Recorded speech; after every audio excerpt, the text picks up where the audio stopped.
Pai Celeste, nós queremos agradecer o Teu nome, porque somos igrejas e porque estamos no templo, em Tua casa de adoração nesta manhã. Agradecemos nossas crianças que vieram à Tua casa e cada um de nós, adultos que também está aqui, nós queremos agradecer o Teu nome, porque nós nos reunimos em torno da Tua palavra, recebemos instrução que vem do Senhor, do coração do Senhor para o nosso coração, e ó Deus, nós queremos e precisamos ouvir e compreender a Tua voz. Fica, pois, conosco, que edifica a Tua igreja, em nome de Jesus. Amém. A igreja pode sentar, irmãos, mantenha a carta de Paulo aberta aí nesse Coríntios capítulo, nós vamos ler alguma coisa no capítulo 5 e também no capítulo 6. Irmãos, de vez em quando a gente ouve falar que os nossos dias são diferentes, nossos dias são maus. A Bíblia diz que os dias são maus, por isso o tempo deveria ser remido, porque os dias são maus. Na verdade, desde que o mundo é mundo, né, cada dia é um dia mau por causa do pecado. E aí a igreja ela vai atravessando o tempo, né, com a sua fé, sua confiança, sua esperança. A década de 300 a.C. os dias eram maus. Tiago já disse que os dias eram maus. Efésios diz que você precisa ter um bom depósito de fé para você ficar firme contra os dias maus. No entanto, como nós estamos agora, é nossos dias, é nossa vez de enfrentar os dias maus, durante essa semana eu estava meditando e pensando nesse texto, que tem algumas coisas que a gente vê que a realidade extrapolou a fantasia, e fica sem rumo, sem direção, e para não dizer outra coisa, né, a destruição da imagem desta que Cristo usa que Deus usa para ser a mãe do Cristo, né, e recebendo a missão, como Paulo escreve a Timóteo, para ela ser a educadora, a criadora, a missão de mãe, né, com fé, bom senso, santificação, esperança. Ele vai descrevendo essa missão e essa responsabilidade que essa mulher tem em nossos dias. E aí hoje é o dia do homem presbiteriano, consequentemente, esse homem que é provedor, que é protetor, que é provedor, esse homem que está também nessa responsabilidade da sociedade, com essas mulheres que temem ao Senhor. Mas se a gente desconstrói a visão do Criador, sobra algo muito pouco e significante para a nossa sociedade. E na época Paulo já está escrevendo à igreja de Corinto, dizendo como que a igreja, supostamente de Cristo, como é que ela se perdeu. Ele vai dizer que, como diz João 17, não é para tirar do mundo, mas é para ter a ideia que a sociedade chamada igreja, ou comunidade chamada igreja, ela vai marchando na contramão, e ela é totalmente diferente e alheia às propostas do mundo. E aí ele faz aqui uma lista, e falar em lista, né, um cantor que parece muito com o pastor, muito bonito, Oswaldo Montenegro, ele tem uma letra intitulada A Lista. Não sei se vocês já viram. Eles fazem uma lista dos seus grandes amigos dos últimos 10 anos, e aí ele vai descrevendo, é uma poesia fantástica, né? Ele vai descrevendo aquela lista.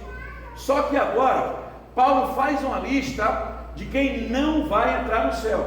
O objetivo da religião, toda a religião, o objetivo dela é que você viva aqui, né, com lutas, dificuldades, provações, santificação, mas ele disse, o objetivo é habitar no céu. Se você olhar o Salmo 23, por exemplo, que ele fala que o Senhor é seu pastor, e ele diz, nada vai faltar. Aí diz, tem direção, tem provisão, tem o saciar a alma. E aí ele chega no final e diz o seguinte, olha, e habitarei na casa do Senhor para todos sempre. Então religião aponta para o céu, para o pós-morte. Nós temos a vida aqui agora e temos o pós-morte.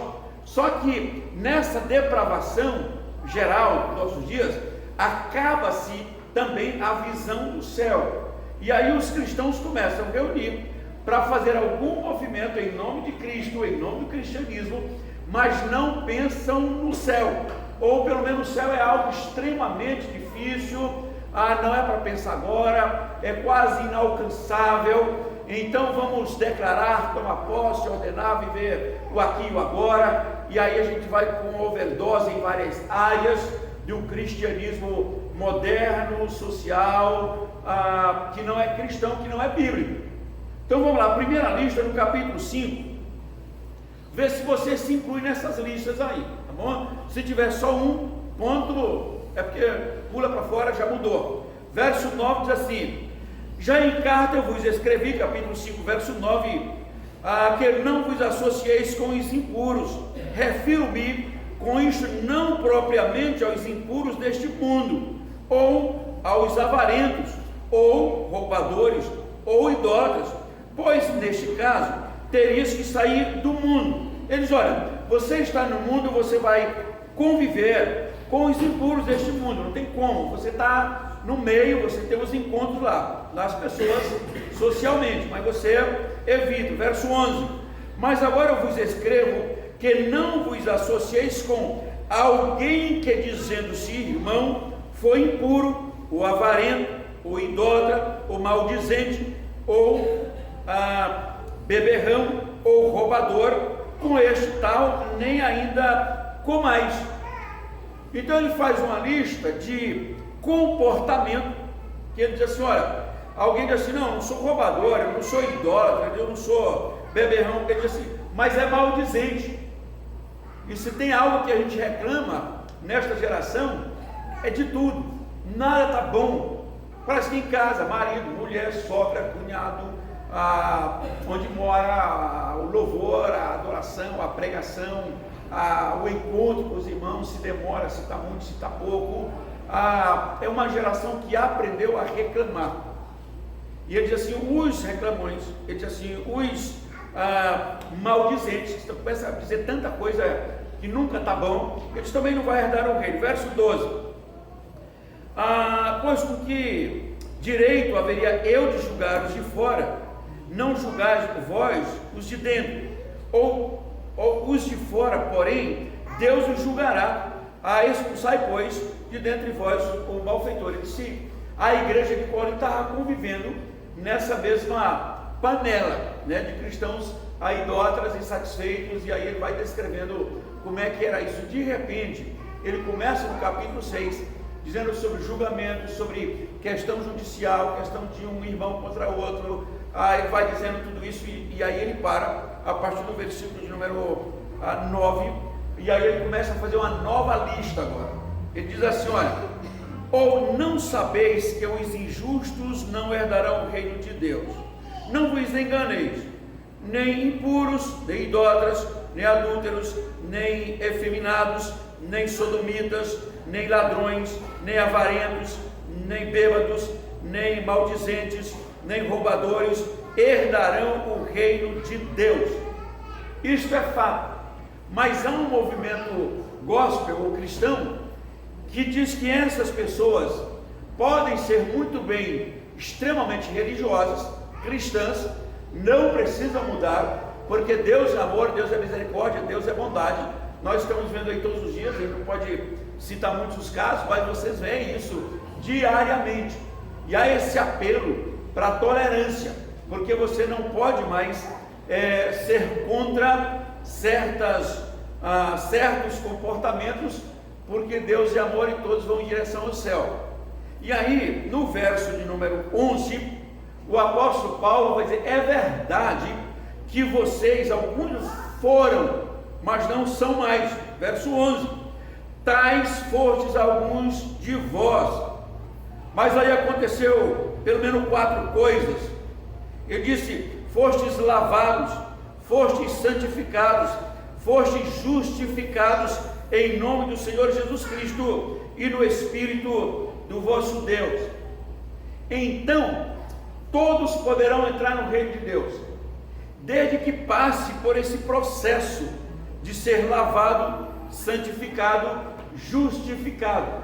E então automaticamente isso produz uma sociedade de pessoas diferentes, porque foram lavados, foram justificados, foram santificados, e aí eles são diferentes. E muitos eclesiásticos também estão aceitando e dizendo que é algo supernatural, porque a ciência avançou, a ciência desenvolveu, a sociedade desenvolveu, então dá para continuar com todas essas mazelas e dizer que da mesma forma que alguém entra no céu supostamente naturalmente, eles também todos vão entrar, todos vão herdar o reino, porque não precisa produzir nenhuma mudança.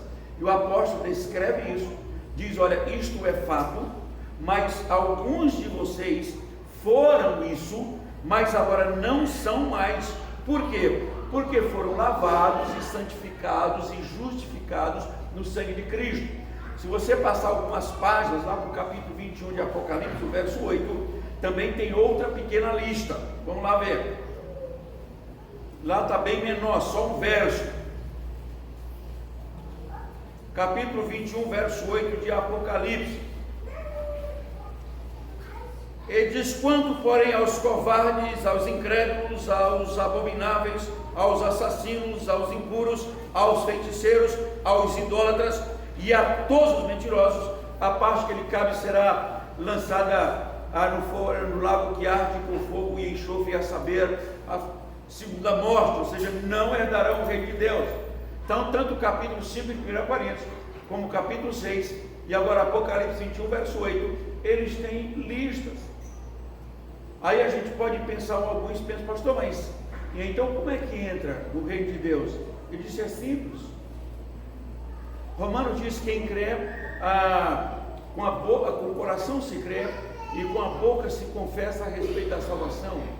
Ele diz: porque com o ouvido se ouve, com a boca se confessa que Jesus Cristo é o Senhor. A Cristo diz: quem crê que for batizado será salvo. E agora ele vai dizer que o caminho também é que, se for justificados, santificados, ele disse justificados, santificados, então está no reino de Deus. Ou seja, produziu mudanças. A justificação, a redenção, ou a remissão, produz santificação, produz vida diferente. Então, ser igreja não é só ser um aglomerado de gente, como estão em nossos dias dizendo que é importante, porque as igrejas continuam dessa daquela forma, os grupos continuam dessa daquela forma, sem mudanças, sem novo nascimento, e vão ficar a vida inteira até a volta de Cristo. Mateus capítulo 7, versos 22 e 23, e no final Cristo vai dizer: olha, eu nunca vos conheci. E aí alguém pode dizer: mas nós somos igrejas, nós profetizamos, nós expelimos demônios, nós fizemos prodígios, nós fizemos sinais. E ele disse: mas eu nunca vos conheci. Então, não é só participar de alguma comunidade e aí o reino de Deus já está garantido. Não.